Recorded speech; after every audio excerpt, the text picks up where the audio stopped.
All right, good evening, everybody. This is the October 9th special meeting of the Curriculum Committee in the Middletown Public Schools. I'm going to start off with some introductions.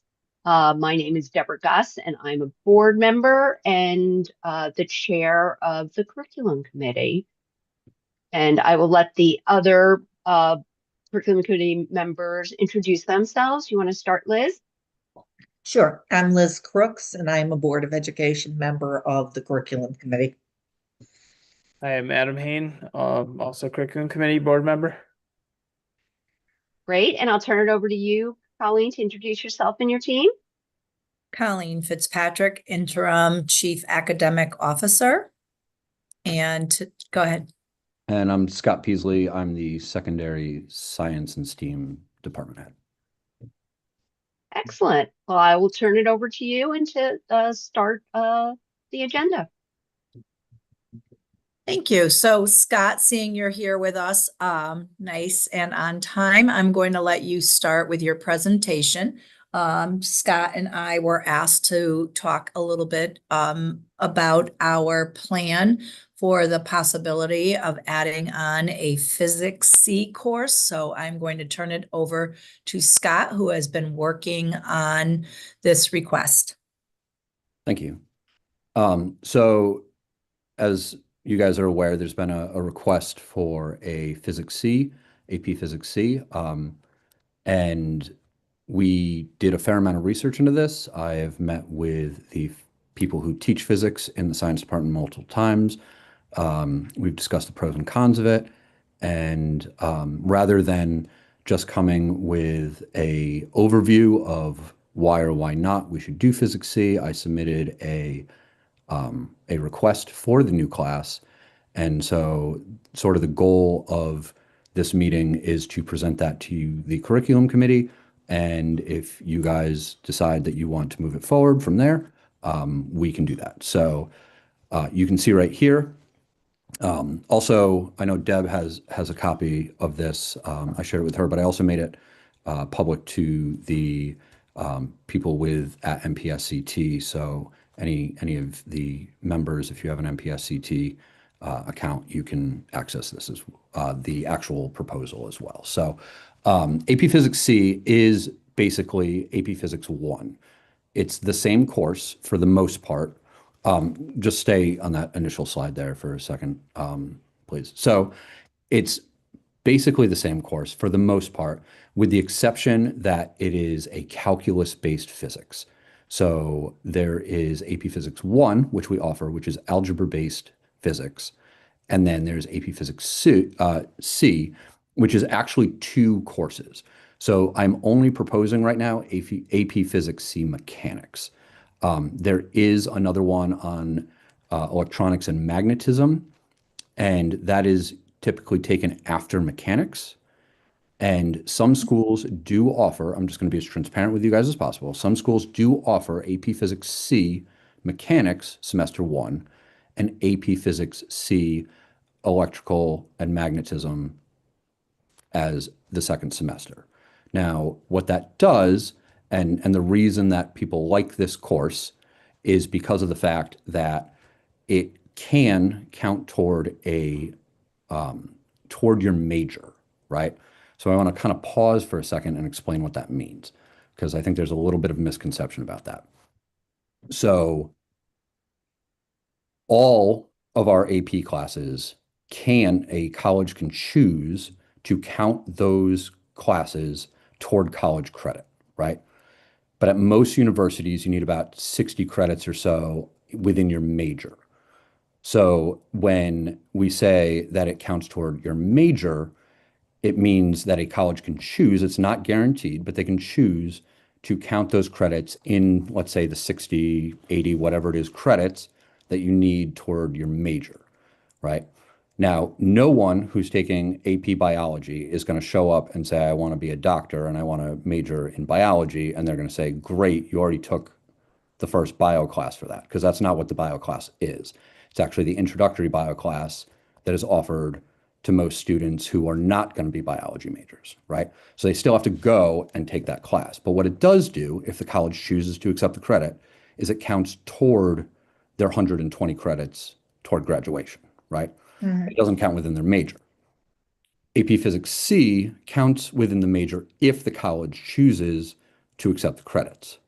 However, in talking to every physics teacher, and my best friends are physicists, they were the best men at my wedding, in talking with them as well, no college would typically accept this as their first physics class in a physics major, right? So they might accept it as credit toward their major, but they would still make the student take the class that the university offers in order for them to demonstrate that they have the skills to move through the physics curriculum, right? So there is a big difference between counting in your major and not counting in your major. But I think there's a misconception of what that would actually look like in practice at a university, right? Because they have to both accept the credit and then they have to then take that credit and choose to apply it to the major. And then they would have to take that credit and choose to apply it to the course. And so the least likely outcome is they would apply it to the course, meaning they would not have to take the college's first AP Physics course. So what this does offer is students who are taking calculus the opportunity to take a physics-based calculus. And so I've spoken to some of our students who are taking calculus, and they said that they would actually really like to take a physics-based calculus. Now, the reason I'm not suggesting we start with mechanics and electricity and magnetism is because that's actually not something that a lot of high schools do. They typically offer AP Physics Mechanics because then you're actually asking your students to travel or to learn at the speed that the colleges are learning at, right? So instead of all of our other AP classes that span a semester's worth of college material in a year, you would be asking students who are probably taking AP Calculus and AP Physics and possibly more AP classes to simultaneously take those classes and physics at twice the pace that they're taking it right now. The other aspect of it is that AP Physics is out of step with the order that you learn calculus. So the AP Physics teacher actually has to teach some of the calculus at the same time that they're taking other parts of calculus in calc class. So if we want to make sure that our students are actually successful at this and not just push them through it, my suggestion is to start with the AP Physics C Mechanics. And if it is successful and students can pace well through it, then we could change that potentially to a half-year course and then add, so this would be like a pilot, right? And then add AP Physics C, electricity and magnetism after the fact. There's just a lot of demand, excuse me, that's being put on students who are already, like if you're taking AP Physics C, that means you are already in a calculus class, which means that you are in very rigorous material. Yeah. And we want to make sure that they're able to handle that level of material, right? So Craig, if you go to the next slide for me, you'll see sort of the rationale behind like why, right? So they would have to take it in tandem with calculus. So that means that they would already have to have taken pre-calculus. Now, we do have some students who will end up taking calculus their junior year, so they would have the opportunity to take this class, right? But you know, it again, it can count toward a STEM credit, but that doesn't necessarily mean it will count toward a STEM credit. Now, the other thing I want to point out is this doesn't replace AP Physics 1, okay? And that's very, very important because AP Physics 1 is an algebra-based course. If we get rid of AP Physics 1, we're cutting off access to physics to every student who isn't taking calculus by their senior year, right? So we have to keep AP Physics 1 and then add AP Physics C. Now, I do think that can be successful. You wouldn't take AP Physics 1 and then take AP Physics C. It's the same course. It's just you're using calculus instead of physics, right? So you wouldn't go AP Physics 1, AP Physics 2, AP Physics C, because you'd just be learning the same concepts. You'd just be using a different kind of math, right? So students who are on track to take calculus by their senior year would wait and take AP Physics C with at least concurrent, if not after they've already taken calculus, right? So we want to make sure that we're offering AP Physics 1 as a class as well, because we want students who aren't necessarily getting to calculus to still be able to decide whether or not they're interested in physics, right? And just to get college credit toward a college level class, right? All right, so then, Craig, if you go to the next slide, you can actually see right here the similarity between AP Physics 1 and AP Physics C. And so it's almost identical with the exception of covering fluids, right? And it's just the fact that one is algebra-based and one is calc-based. And then I asked my physics teachers to come up with some pros and cons, and I sat down with them and we did this. So Craig, if you can go to the next one. Really, the benefit is more options for students, right? And that cuts both ways. So like this year, we offered AP Physics 2. 4 students signed up for AP Physics 2, so we were not able to run it because we try to keep classes at 10 or more in order to, you know, make sure that the teachers are teaching a robust number of students, right? That, you know, there's a cost benefit analysis to all this. So, so there were only 4 students who signed up for AP Physics 2. So that didn't get run. Now, if we split AP Physics 1 into 2 groups, right? You have your AP Physics C and you have your AP Physics 1 on different sides. That can then split up the number of students who are taking AP Physics on either of those. And we risk training a teacher on AP Physics C and then not having enough kids to run that class. And then, you know, the 2 or 3 kids who decided to do it get dumped into AP Physics 1, or they choose not to take AP Physics at all. So having more options is great, but it's not always beneficial. So it is application of higher level math, which is really great. And students can also improve their math skills. They will be learning some calculus in tandem in the classroom because, as I said, it doesn't teach in the same order as the math curriculum would naturally teach, because it's not going based off of, you know, building a skill. It's going based off of concepts, right? So they may need to use math applications that they otherwise wouldn't be using in math class yet in order to apply it to physics. And it is more in line with collegiate science courses. So it would familiarize them with what an actual physics course would be like in college, right? Possible challenges, it's going to cost a fair amount of money, not only to train the teacher, and I have those numbers, it's in my proposal, but also the textbooks themselves. The cheapest one I could find was $250 per textbook. So if, you know, we buy 20 textbooks or however many textbooks we buy, you got to multiply that out and, you know, it's about $5,000 for the cheapest textbook out there. There is the potential for low enrollment after training the teacher. And then it cuts the number of students who are signing up for AP Physics 1. So that those are sort of the pros and cons of all of this.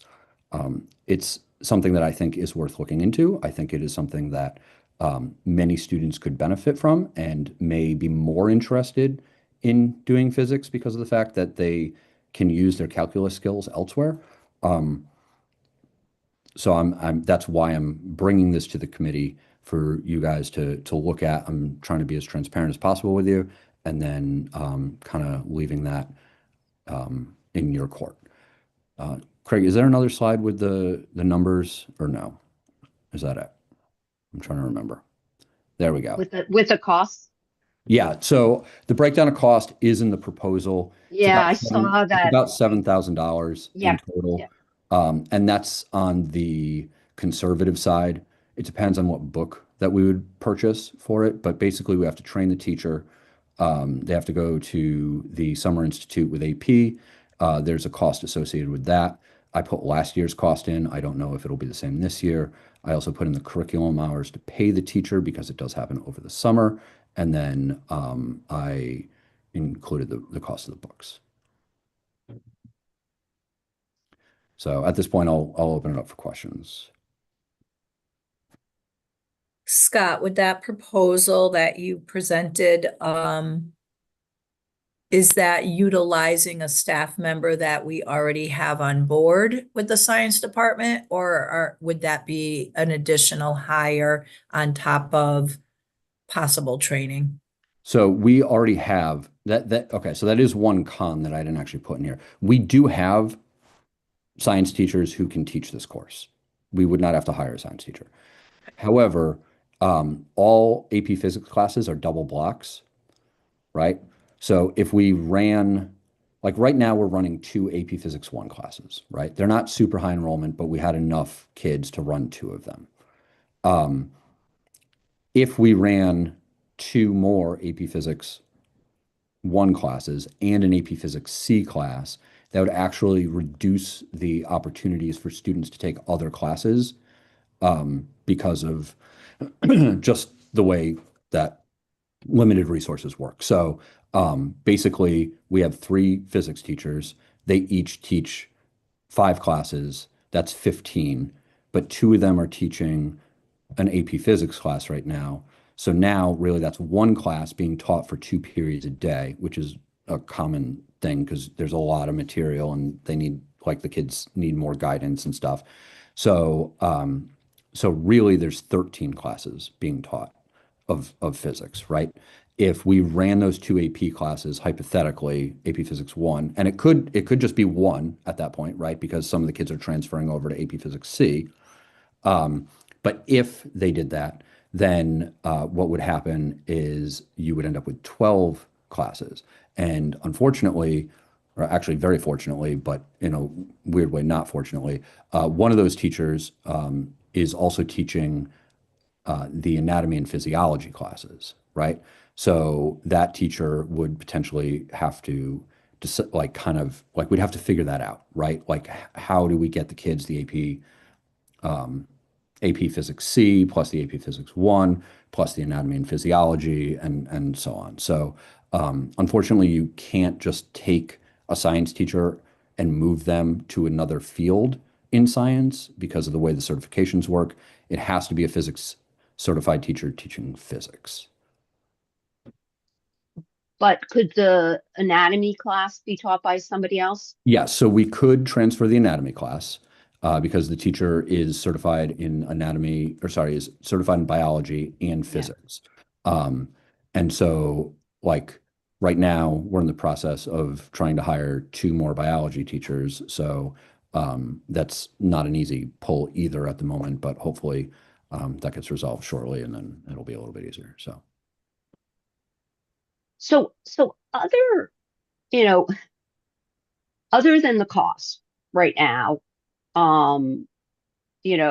it does seem to me that for our students that are really interested in pursuing higher level science in college, that doing the calculus-based physics would be a real advantage for them because it would really be kind of preparing them for the kind of physics that they'd be learning in college. And so, again, other than some of the, I think I certainly know the experience that my daughter had. I can just speak from that, where, well, I mean, when she was there, she had to take regular physics, and then she had to take AP physics, and that AP physics was an algebra-based physics, and then had to retake physics again in college. So it was like, had she gotten this physics C, I think she really would have. I mean, I'm glad we've gotten rid of the requiring of 2 physics class to go up there. So, but again, I just think that for the students that are at this point pursuing calculus and are pursuing, potentially science, that that this really would be the better way to go about it, or at least giving it as an option. I agree that it would be good to give it as an option because, and I don't know if this is totally correct. But from what I understand, if you're going in as an engineering major, yes, that's very nice that you took AP Physics 1. But most colleges are not going to accept that to your major at all. So is that correct, Scott? So it is at the discretion of the university, Okay. right? So it is not like AP does not have a signed deal with every college that they're always going to accept that as like something. But the college can look at your scores, they can look at the course, and they can determine like how they want to count that college credit, right? And so when we look at AP Physics C, there is a possibility that possibly, like, depending on the university, they could say, yeah, like, we're going to accept this toward your major.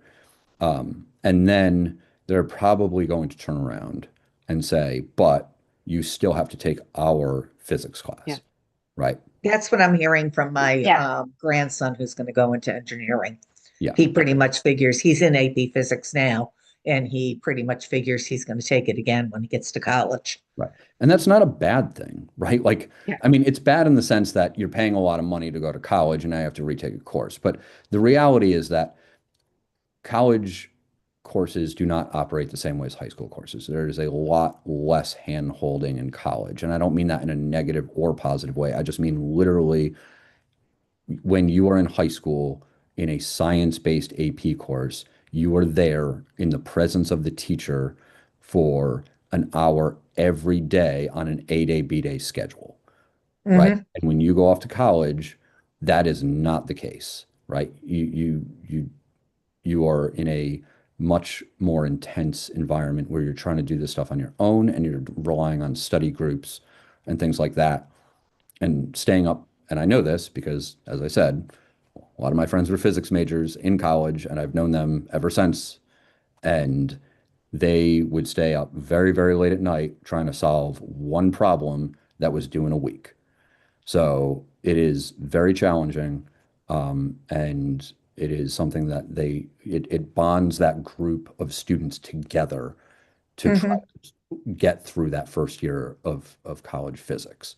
So that is one of the reasons why the colleges want them to take it again, is to build that network of students and professors so that the students can actually start to problem solve together about these things because it is very, very challenging.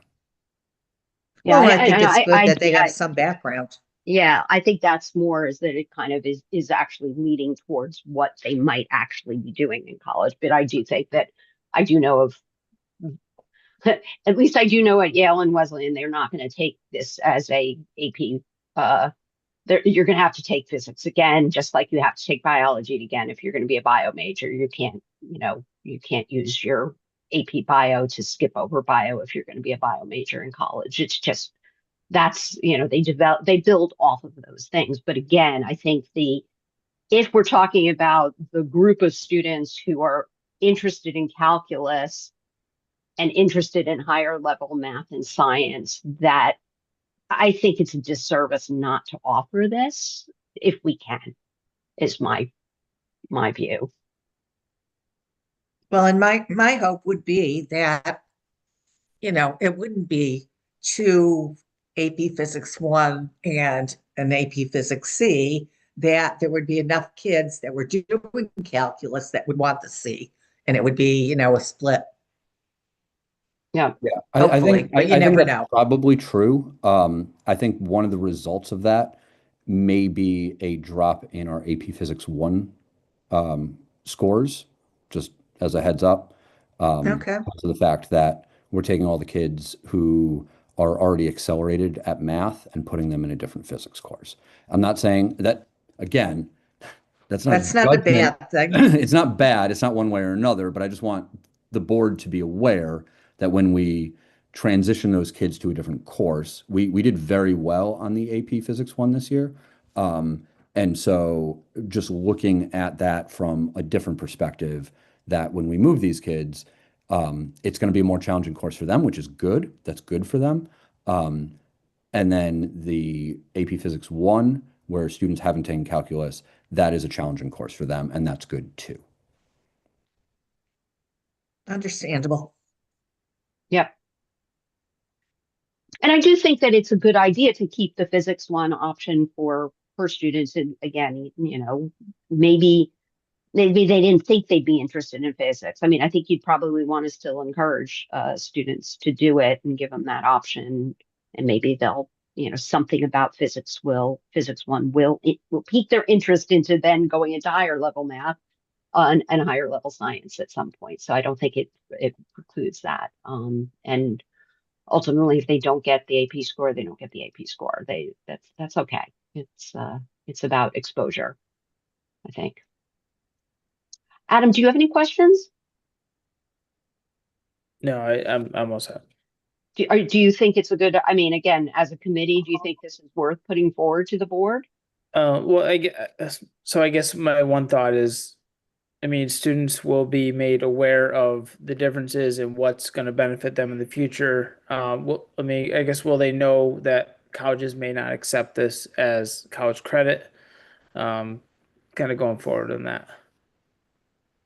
Yeah, so I can't speak for the counseling department, right, which kind of guides the kids into these courses, like the guidance counselors. We do and we will put in the write-up in the course catalog what this course is, and I do communicate with the school counseling department before each year, and I go over the course catalog and explain, like, listen, this is what it is. This is like, these are the prerequisites, and it's all written out. And then when they typically get into those courses, they not only don't necessarily even have to take the test, right? But they also know that getting a score below a certain number may, not allow them to get the college credit. Okay, great. Yeah, I do think Yeah, I think that's important. And I think, again, we're encouraging students to take, challenging classes and that if they don't pass it, that's fine. They should be happy that they took a challenging class. It could prepare them for the next step, or it could introduce them, they can decide they're not interested. But I don't think that we would want to hold that score over their heads too much. And frankly, a lot of colleges are limiting how many AP classes they're taking, period, because there is a recognition that they really aren't college courses. They, should maybe be thought of more as foundational courses. They sometimes can be used for distribution, like if you have to take different, get a science exposure in school, but you're actually interested in being an English major, but you might have a science credit. You could sometimes use your AP classes for that. But that I think that colleges are really moving away from, because it's really not a college experience ultimately. Well, and I think it's also important that it's not necessarily, you're not taking it just because you're going to get the college credit. College Board actually has a presentation that I used to do, like, I don't know, 15 years ago. in my archive somewhere, but it was just the difference just by taking an advanced placement course and passing the course, regardless of your score on the test, the increase in success rate in college, just because you had that rigor. So, I mean, there's other benefits than just getting the college credit. Okay, well, I think we do have, if this goes in front of the board, we do have the cost that would have to be, you know, taken into account. So that has to be included in the proposal and explain that there's a cost. I think it is worth it. But Mhm. again, other board members may feel differently. But unless you guys feel strongly about it, against it, I would push this forward. I'd like to push it forward. I'm okay with it. Good, good. All right. Well, thank you so much, Scott. Appreciate you coming forward and, and being very transparent on what the challenges are and listening to the students and listening to the community. I appreciate it. Thank you. Thank you. Absolutely. Thank you.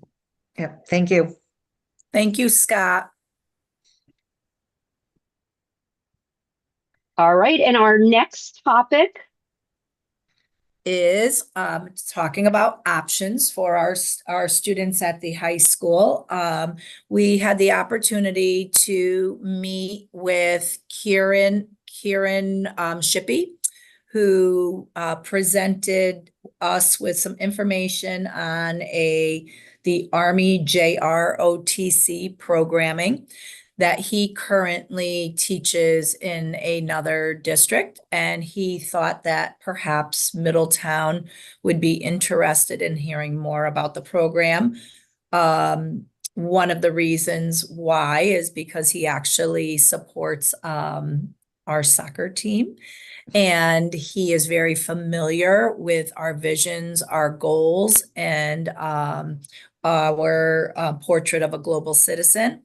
And he just thought that the skills and the practices that are taught through this programming matched the hopes that we have for our students here in Middletown Public Schools. With that being said, we learned a lot about, one, there is a substantial cost to the district, in addition to all the benefits that the district could take advantage of. The cost is, it's the salary of 2 teachers with some compensation from the government, but they don't cover benefits. And they also have expectations for the use of facilities. We would need 2 classrooms and a storage closet. Maintenance, scheduling, and course selection would be done through the district.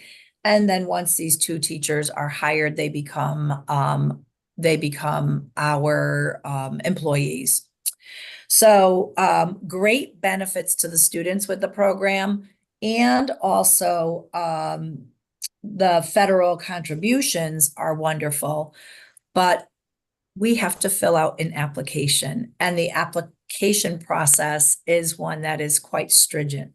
And we learned that it takes up to 2 to 3 years to actually be accepted as a site in which to have the JROTC participate with our school district.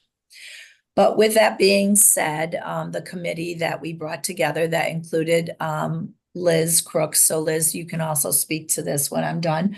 But we do want to do an analysis of our grounds and our facilities to see if we can possibly find spaces in which this could be a consideration, because again, the benefits to students outweigh some of the costs that we may incur as a district.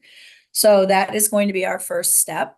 And then after that, we may engage in the application process. Again, very stringent. It is going to take a lot of time, effort, and demonstration of us being the best fit for a program in our community. But we do, after having this presentation, believe that is something that we would love to possibly consider for our district. Yeah, the only Liz, Is thing I would, Liz, can you add something just because you were there? I think would be helpful. yeah, the only thing I would add is, so I think that we pay the benefits for both teachers. yes, We pay the salary of one and they pay the salary of one. yes, so they do 50%. Yes. And the only thing that I would add to this committee is what I told the committee when I was there. I saw this implemented about 30 years ago in New Britain. And it just, and I was not really for it. Not that anybody asked me, but I wasn't. But I just watched, it really gave some of our most marginalized kids a direction and a purpose and self-discipline. So I think a lot of those kids that may have had attendance issues, may have had grade issues, may have graduation issues, made it through because of the program.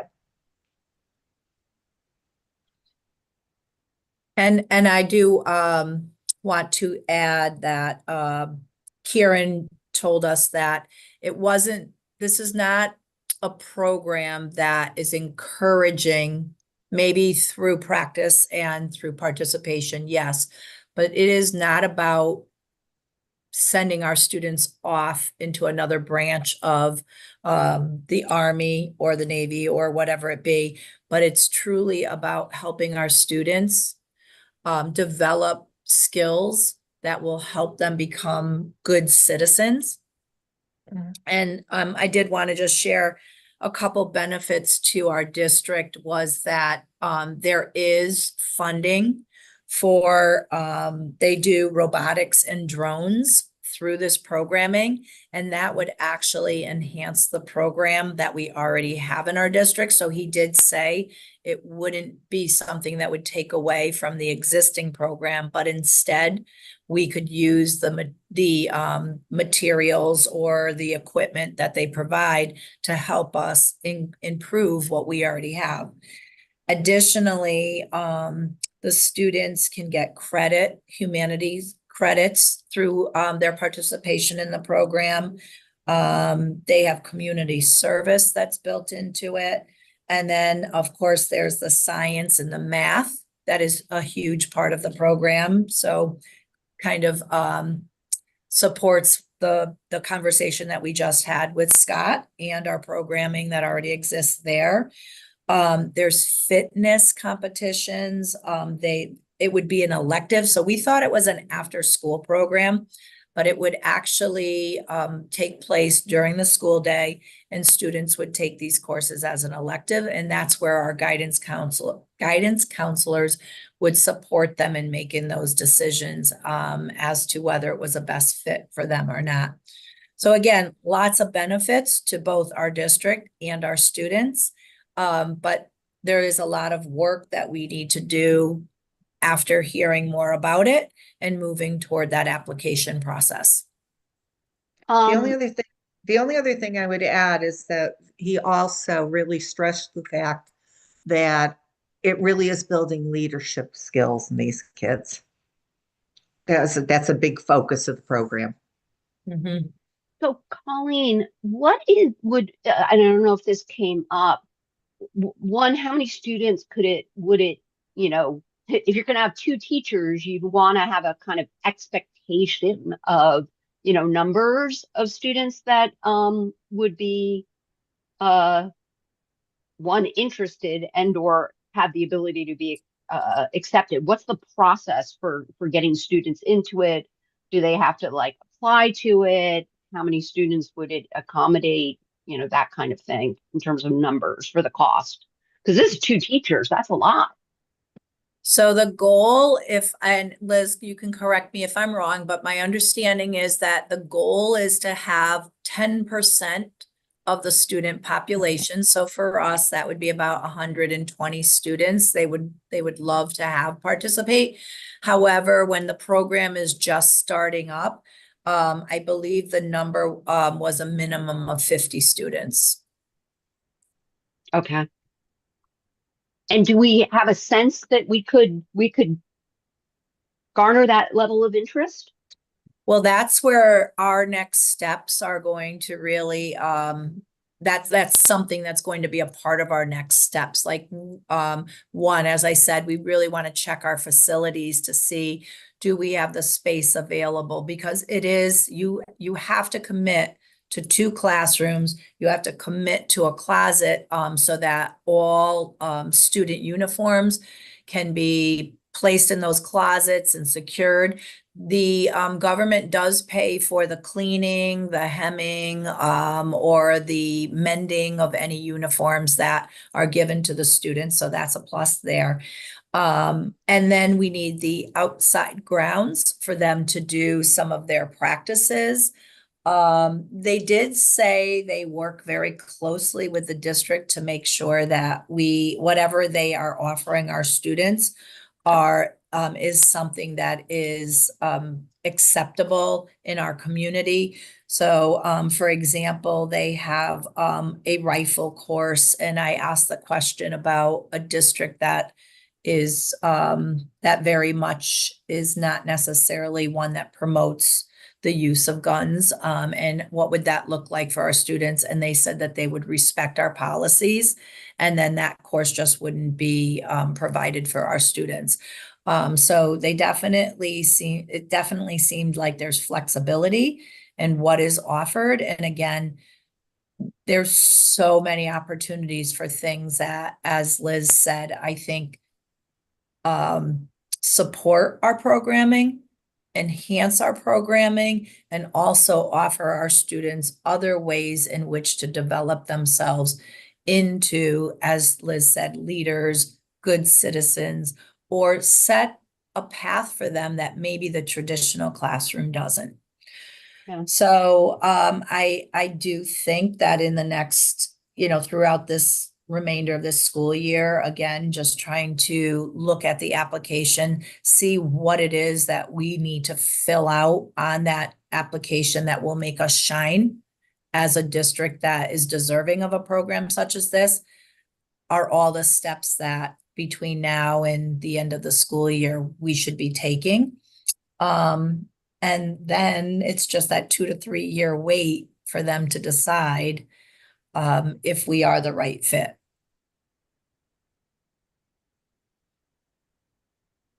Do we see any downsides other than the cost? I must say I walked away, and I think most of the committee that joined us that day, we all walked away with positive thoughts about what this program could do for our district and our students. And do we have the resources to actually just go through this application process? Is there somebody like, at the high school, or is it your team that's going to kind of take a lead on this? I think we're going to need to pull together possibly the committee that sat in on the presentation, which consisted of administration. It consisted of central office, and we had guidance there. We had Liz representing the board. So I do think it should be a collaborative effort because, again, it's a rigorous application process. It's a stringent application process, and it is a process that we have to take very seriously because we need to demonstrate that we are committed to this partnership.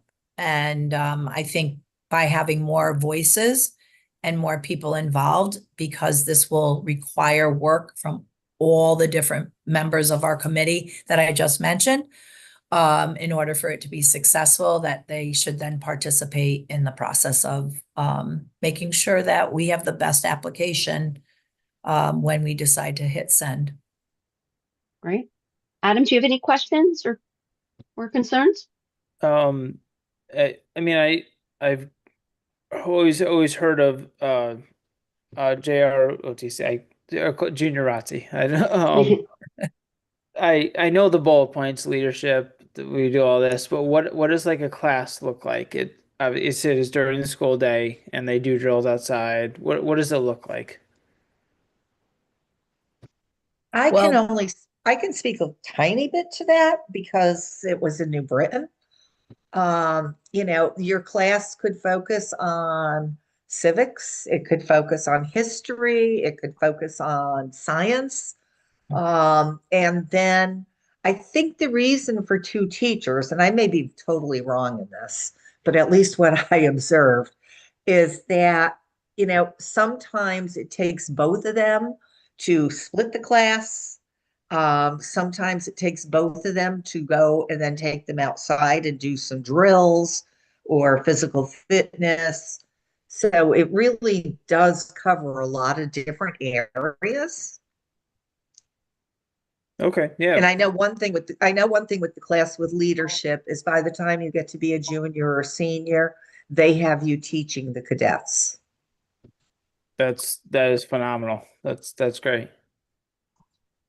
Yeah, it looks like everything is broken down into units. I didn't have a chance to read the entire packet, so I'm sorry that I can't answer you completely, Adam, but I think again, while if we do decide to move forward with the application, I definitely think questions such as yours are it will be something that we really need to ask more of.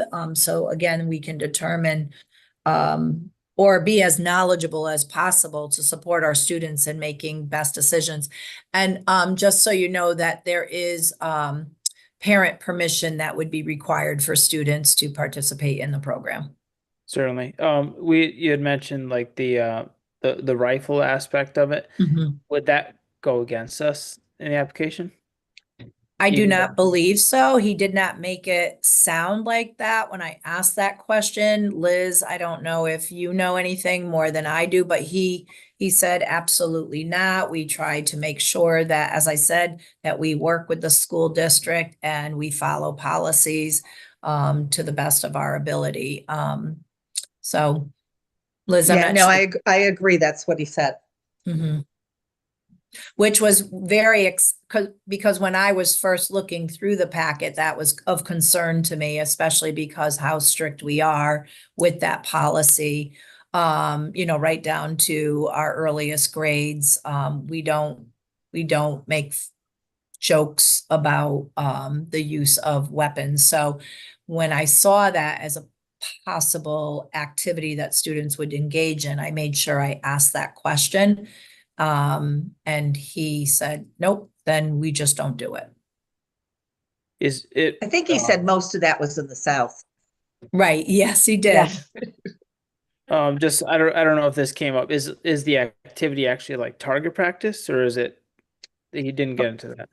It's called rifle practice that I read about, so it didn't have details. So and then I just brought that up in our meeting because it was concerning to me. Okay, understood.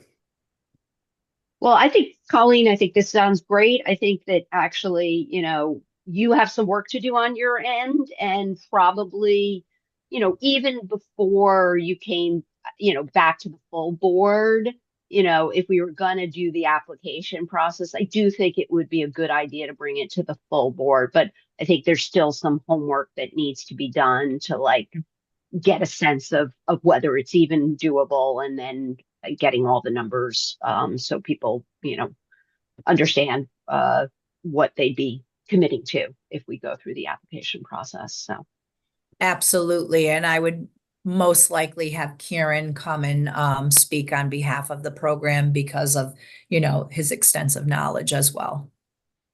great. And There any Colleen gave me an extra copy of everything that he gave us. So if anybody would like to look at that, you're welcome to take it from me. Great. Okay. All right. Well, if there aren't any further questions, we look forward to hearing more about this. And I really appreciate you taking the time to meet with Kieran, who's also a member of our community, and and seems like another great option for our kids. So thank you very much. And there aren't any other questions. I can adjourn the meeting. It's 6:20. Adam, did you have a question? Oh, sorry, I'm just. Oh, I okay. All right. It's 6:20 and I will adjourn the meeting and thank everybody for their time. Thank Have a you. good Have a great night. Thank you. Bye. Bye.